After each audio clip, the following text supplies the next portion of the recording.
এই যে made in India, এটা আপনাকে দেখাতে হবে ডকুমেন্ট। এটা ডকুমেন্ট মেড ইন ইন্ডিয়া। হ্যাঁ, ইন্ডিয়া এটা ডকুমেন্টটা বের করেন। মেমো আছে না ভাই আমাদের? এই যে এগুলো সবই মেড ইন ইন্ডিয়া দেখাচ্ছে। কত ইন্ডিয়া থেকে আনছেন আপনারা, এটাই আমি দেখবো আজকে। সব মেড ইন ইন্ডিয়া লেখা। এটা ইন্ডিয়া তো মনে করেন যে শালা এটা তো যেখানে কারখানা ওরাই আমাদের দেয়, আমরা তো আমরা করি না এগুলো। টোকিও স্কয়ারের কাপড় ব্যবসায়ীদেরকে বলতে চাই, যারা ক্লোদিং এর ব্যবসা করছেন, অবশ্যই কোনো মিথ্যা ডিক্লারেশন দিবেন না। কাপড় যদি ইন্ডিয়ান না হয়, পাকিস্তানি না হয়, মেড ইন ইন্ডিয়া বা মেড ইন পাকিস্তান লিখবেন না। সবাইকে সতর্ক করছি, আপনাদের এখানে আমরা পেয়েছি কেরানীগঞ্জ থেকে কাপড় কিনে নিয়ে এসছে মেড ইন ইন্ডিয়া। সকল ভোক্তাদেরকে সতর্ক করছি, জেনে শুনে বুঝে পণ্য ক্রয় করবেন।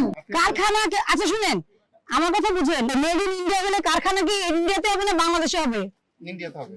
আপনার কথা কিন্তু আপনি নিজেই কিন্তু অলরেডি না উনি জানেন যেটা বাংলাদেশে তৈরি হচ্ছে। না জানো ভাইয়া, উনি জানেন এটা বাংলাদেশে তৈরি হচ্ছে। উনি তো বলেছে যে যারা কারখানা থেকে বানায় তারা দেয়। এটা বাংলাদেশে কারখানা তৈরি, আপনি দেখে বুঝতেছেন না? আপনি ডকুমেন্ট বের করেন। মেড ইন ইন্ডিয়া আপনার কি নিজস্ব প্রোডাকশন এগুলো? না না না, আপনি কি করেন এগুলো? নিয়ে আসেন কোথা থেকে? কিনে নিয়ে আসেন? হ্যাঁ, ভাউচারটা দেখেন। এই যে আপনি দেখেন কার কাছ থেকে কিনে নিয়ে আসছেন, হওয়ার কোনো কারণ নেই। সমস্যা নাই, এই বালসার দায়িত্ব আপনি বলেন কার কাছ থেকে কিনে নিয়ে আসেন। এই তো সমস্যা, মেড ইন ইন্ডিয়া লেখা ভাউচারও নাই। প্রত্যেকটা গেঞ্জি শুনেন, না প্রত্যেকটার গায়ে মেড ইন ইন্ডিয়া লেখা আছে, এগুলো কখনোই ইন্ডিয়ান না। এটা আমাদের দেশে তৈরি হচ্ছে। এইটার প্রাইসটাও দেখেন, আর এটাও দেখেন। আপনি মেড ইন ইন্ডিয়া হলে এইভাবে এটা থাকার তো কোনো কারণ আমি দেখি না। সুলতান দ্য কিং অফ ফ্যাশন, কার কাছ থেকে কিনেছেন এটা? কেরানীগঞ্জ থেকে কিনেছেন। খুব ভালো। তাহলে তো আপনাকে এখন কেরানীগঞ্জ চলে যেতে হবে, আপনার এই মার্কেটে থাকা যাবে না। বুঝেন না আপনি? আপনি আমদানিকারকের কাছ থেকে ইন্ডিয়ান প্রোডাক্ট কিনবেন, পাকিস্তানি প্রোডাক্ট কিনবেন আমদানিকারকের কাছ থেকে। আপনি যেটা কেরানীগঞ্জ থেকে বলছেন লেখা, ওখানে মেড ইন ইন্ডিয়া লেখা নেই, একই সুলতান, সব একই সুলতান। না দাঁড়ান, এই যে দাঁড়ান, আজকে প্রাথমিকভাবে তো সেটা পড়ার বিষয়। সবই সুলতান। ডকুমেন্ট নাই, কেরানীগঞ্জ থেকে আনছেন, মেড ইন কেরানীগঞ্জ জিঞ্জিরা, তাই তো? মেড ইন ইন্ডিয়া না। এগুলো আমার কথা, আমার দেশি প্রোডাক্ট হচ্ছে। ভালো, সমস্যা কি? মেড ইন ইন্ডিয়া কেন লিখতে হবে? এটা যাতে না হয় এই ধরনের প্রতারণার কাজ। আপনি এদিকে আসেন, এরকম পাঞ্জাবি কত বলে আপনার? সে তো এটা ফেরত দিতে পারবে না, এত লটে আনছে সে। পারবে মনে হয়। এই সুলতানই তো এই সুলতান। তো এটা তো মেড ইন ইন্ডিয়া লেখা নেই, এটা আবার মেড ইন ইন্ডিয়া লেখা। আপনার এই ড্রেসের সবচেয়ে আগে কি দেখা যাচ্ছে? মেড ইন ইন্ডিয়া দেখা যাচ্ছে, সুলতান মেড ইন ইন্ডিয়া। আপনি কি দেখেননি? আপনি দেখেছেন, আপনি জিঞ্জিরা থেকে এনেছেন কেরানীগঞ্জ, এবং আপনি দেখে এনেছেন যেটা মেড ইন ইন্ডিয়া লেখা থাকে। এটা তো আমি আপনাকে বলছি না কাপড়ের মানের সমস্যা, মান তো আপনি বুঝবেন না, আপনি তো মান বুঝবেন না, যেটা খালি চোখে দেখা যায়। যখন আপনি ওই বিষয়ে অপরাধ ঘটাবেন, তখন আপনি জেনে শুনে ঘটিয়েছেন, এটাই প্রমাণিত। উনি সব অধিকাংশ পণ্য মেড ইন ইন্ডিয়া। আপনি বলবেন যে বাংলাদেশে বানাইছে, বাংলাদেশে সমস্যা কি? আচ্ছা শুনেন, আমি আপনাকে সতর্ক করছি 45 ধারায় আপনাকে 1 বছরের কারাদণ্ড, 50,000 টাকা জরিমানা দেওয়া যায়। মিথ্যা বিজ্ঞাপনের জন্য 2 বছরের কারাদণ্ড, 1 লক্ষ টাকা অর্থদণ্ড দেওয়া যায়। আপনি শিখে নেবেন, আপনি এই ভুল থেকে শিখবেন তো।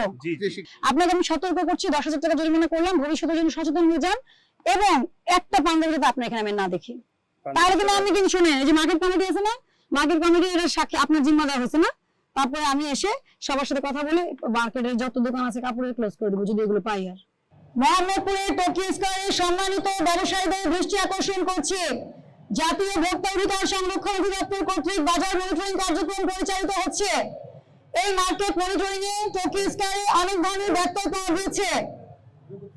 আপনাদের সবাইকে সচেতন করতে চাই, ভোক্তা অধিকার সুরক্ষায় এই অভিযান চলমান থাকবে, এবং যে ধরনের ব্যত্যয় আজকে পাওয়া গিয়েছে এবং ব্যবস্থা গ্রহণ করা হয়েছে, একই অপরাধ যদি পুনরায় পাওয়া যায় তাহলে প্রতিষ্ঠান সাময়িক বন্ধ করা হবে, এবং তারপরে অবশ্যই প্রতিষ্ঠান এবং লাইসেন্স বাতিলের একদম স্থায়ী বন্দোবস্ত করা হবে। সবাইকে অনুরোধ করছি, সবাই আইন মেনে ব্যবসা কার্য পরিচালনা করুন। টোকিও স্কয়ারের কাপড় ব্যবসায়ীদেরকে বলতে চাই, যারা ক্লোদিং এর ব্যবসা করছেন, অবশ্যই কোনো মিথ্যা ডিক্লারেশন দিবেন না। কাপড় যদি ইন্ডিয়ান না হয়, পাকিস্তানি না হয়, মেড ইন ইন্ডিয়া বা মেড ইন পাকিস্তান লিখবেন না। সবাইকে সতর্ক করছি, আপনাদের এখানে আমরা পেয়েছি কেরানীগঞ্জ থেকে কাপড় কিনে নিয়ে এসছে মেড ইন ইন্ডিয়া। সকল ভোক্তাদেরকে সতর্ক করছি, জেনে শুনে বুঝে পণ্য ক্রয় করবেন। আপনারা অবশ্যই বিদেশি কাপড় বিক্রি করতে পারবেন, বিদেশি জুতা, কসমেটিক্স বিক্রি করতে পারবেন, তবে অবশ্যই অথেন্টিক প্রোডাক্ট, এটা অরিজিনালিটি যাচাই করে যার কাছ থেকে কিনেছেন আমদানিকারকের কাছ থেকে সঠিক ডকুমেন্ট গ্রহণ করে অবশ্যই আপনারা বিক্রি করবেন, কারণ আমরা জানি ভোক্তারা দেশি পণ্যের সাথে সাথে বিদেশি পণ্যও ক্রয় করে থাকে। সবাইকে বলছি, ভোক্তাদেরকেও বলছি, যে কোনো খাদ্যপণ্য, কসমেটিক্স এগুলো কেনার পূর্বে আপনি মেয়াদ, মূল্য এগুলো যাচাই করে নেবেন। দরকার হলে বারকোড স্ক্যান করে অথেন্টিক প্রোডাক্ট কেনার ক্ষেত্রে আপনি এই সচেতনতাটা অবলম্বন করবেন। যেখানে ভোক্তার সমাধান সেখানে ভোক্তা দপ্তরের মনিটরিং কার্যক্রম পরিচালিত হবে। সবাইকে অনুরোধ করছি, নিয়ম মেনে ব্যবসা করেন, ভোক্তাদেরকে ঠকাবেন না। ধন্যবাদ সবাইকে।